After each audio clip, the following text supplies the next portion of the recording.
Hello everyone, this is about T1 weighted MRI. It is a type of MRI sequence that gives clear anatomical detail of the brain. Here, grey matter looks grey and white matter looks white, just like in anatomy textbooks. CSF appears dark or black. Fat and subacute blood can appear bright. That's why lipomas or hemorrhage in certain stages are visible on T1.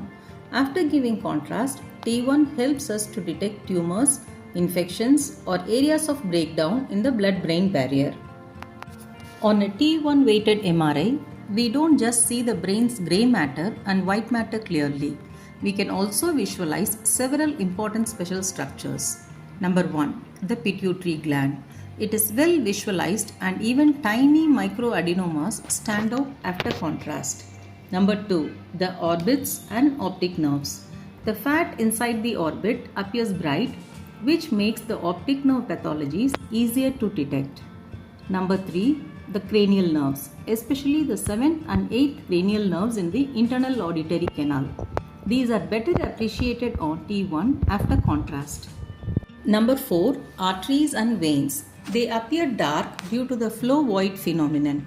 Number 5. Bone marrow. It shows a bright signal because of its fat content, which helps us to differentiate between normal bone marrow and tumor invasion. Number 6. The basal ganglia. On T1, we can see the caudate, putamen and globus pallidus with good lineation. Number 7. The midline structures such as the corpus callosum, brainstem and cerebellum are also very clear. Number 8. Hemorrhage that looks bright on T1. And number 9.